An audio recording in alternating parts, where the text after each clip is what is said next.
I bought this beautiful old house in 2015. It wasn't so beautiful then. We did a huge remodel at the time. That included replacing all the wiring, all the plumbing, all the mechanical, including a new furnace. So when this was built in 1890, there were just a few houses around here. On top of everything, I don't have a huge budget, so we tried to keep things reasonable. I really wanted to save this house. It was in disrepair. We have this neighborhood here that is quite an eclectic neighborhood. There's a lot of whimsy around here and a lot of neat things going on. So I wanted to add some of that whimsy and character to this house, at the same time doing a remodel that makes it comfortable and functional. So if your favorite color is beige, if you're a purist or a Puritan, this would be a good time to stop the video and go elsewhere in the YouTube universe, because some of the things about this house will cause mild dyspepsia to cardiac arrest. So I don't want anybody to get hurt. Let's take a look at this project. In between snowstorms, we did a lot of trim work on the outside, patching, putting up crown molding, and then did some pretty extensive prep and painting work.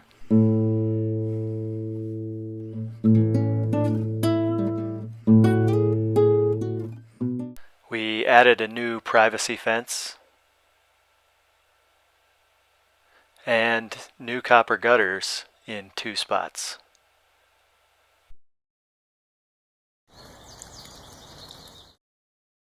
The original front door needed a lot of work, and we just refurbished that. This little tree could be the big one that we have outside now that's more than twice as tall as this house.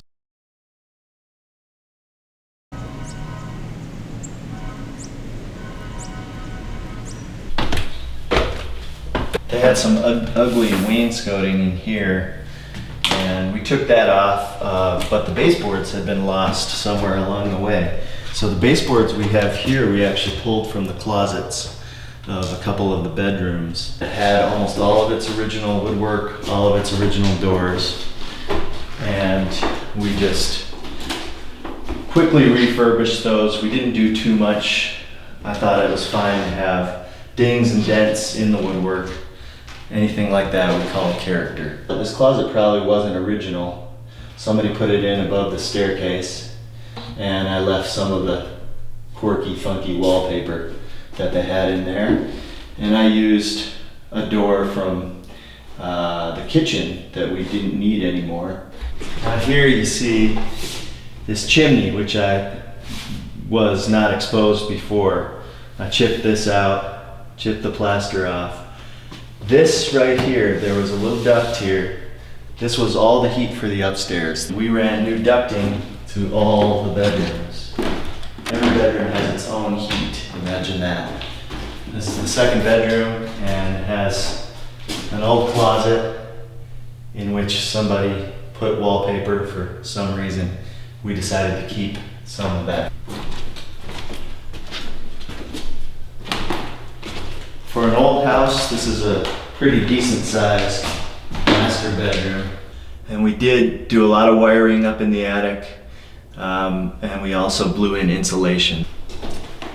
The final bedroom upstairs is maybe more like an office. It was all paneled in ugly fake wood. And when we pulled that off, we discovered wallpaper and plaster from years, just different layers. And I thought some of this wallpaper was really interesting. So I kept some of this, and if you look at it, it's got all these admonishments to children. I think it's kind of creepy, but also really artistic, so I decided to frame it out. You know, it said, is your hair nicely combed? Have you brushed your teeth? This had been turned into a closet, and when I started opening up the walls to fix things up, I noticed this old railing system in there, So the deck was basically existing inside the walls of the closet, and we decided it would be a lot nicer to have a deck out here again. It's a nice little view of the juniper tree and the park beyond.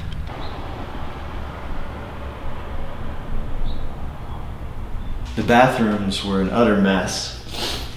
This one had this old clawfoot tub, but it didn't have any claws. And in fact, it was boxed in here. Paint was peeling, they had crazy wood paneling all over. The floor was rotting out under the toilet. So we had to pull up the floor. We redid all the plumbing. I got some old claw feet off of another tub that I have, and we welded those on. I hate it when you have clawfoot tubs and you have to have a surround curtain that sticks to your skin. So I use this vertical concrete system, and we made it so that all the water drops into the tub.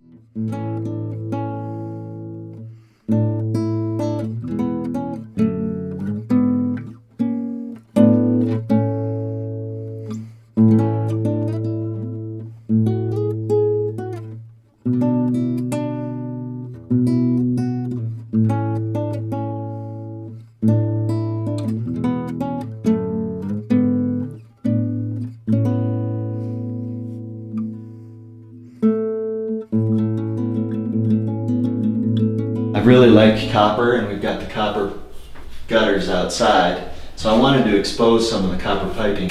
I made it so it creates a little waterfall off this moss rock.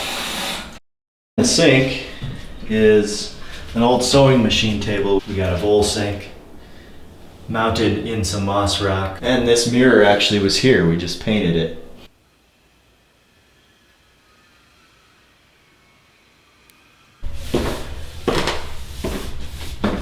You can see here we've got the old nail slot. Over the years there were many different types of texture. There were cracks, there were holes in the wall. What I decided to do was just skim coat the whole thing and do what's called a skip trowel texture.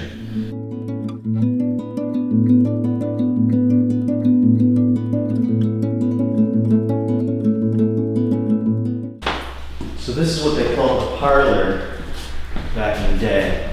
And first of all, I just love these old fir floors, 130-year-old wood.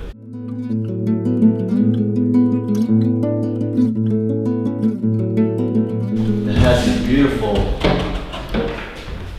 parlor doors. This is the dining room. It has a nice big window system here, and all the windows are original. Pay attention to this area because there seems to be a space there. We'll revisit that. Here's the second bathroom, which was not originally a bathroom. This was probably an addition to the house at some point. The floor was falling apart. There was actually a hole in the wall in the shower. The shower was over here, and it was taped with plastic and duct tape. So we had to take out the whole floor. We had to re-level it. There's a little crawl space under here. We reran all the plumbing. Again, we did vertical concrete. This is stained with wood stain, and then finished with a pouring epoxy. Same thing with the floor.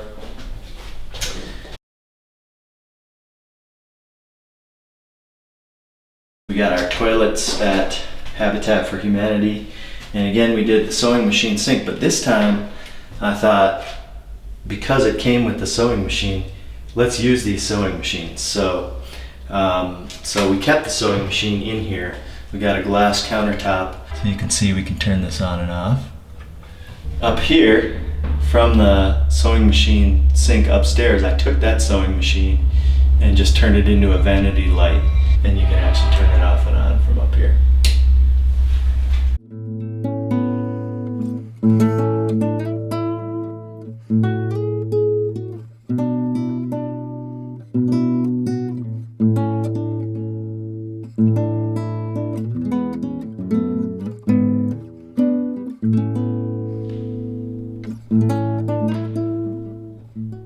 The kitchen is a little more modern. One thing is, this was a doorway. This is where I took that other door from. We opened it up just to give a little more feeling of flow between the kitchen and the dining room. We actually took this, we made this out of some glue ups from some of the old wood from the house. Just glued it together to give it a butcher block look. Most of the things in this kitchen were from a home where they apparently wanted to get rid of their cherry cabinets and their granite countertops and their stainless steel appliances because they had to upgrade, I guess. So we got all that for about, I think it was $1,800. And we did cut the granite to fit, again, our situation. And we added this stainless steel farm sink. And we added LED under-counter lights that you can see even in this nice little roll door. This was an old transom window to get air into the kitchen, and it was boarded over. We freed that up, put new glass in there. And then just a little back porch area. It's a nice little mud room. Let's head to the basement. So this had some crazy finish at some point, and it was kind of scary actually.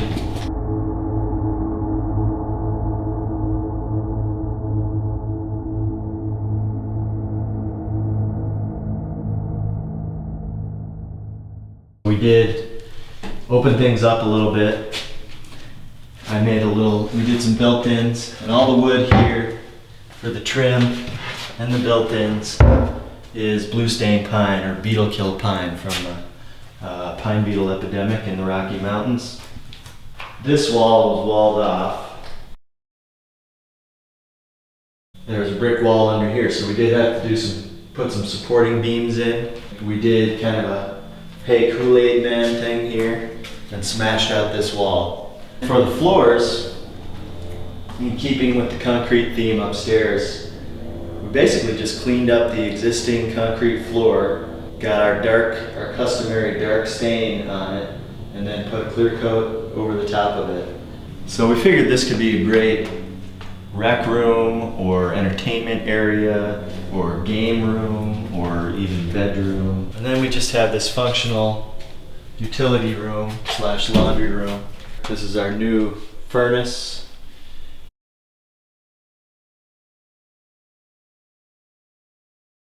The basement had old crappy windows, and we added new windows to the basement, which will just be a lot more functional. This is a walkout basement. So if you remember, I was talking about that space up there. Well, we didn't discover this until the second remodel. But right here, there's an old panic room. I'm done with this little panic room. If somebody wants to finish it out more, get some canned goods for the apocalypse, they can do that. In addition to doing the basement remodel in phase 2 and discovering the ostensible panic room, we also did some landscaping outside, and you can see more about this project by clicking the link above.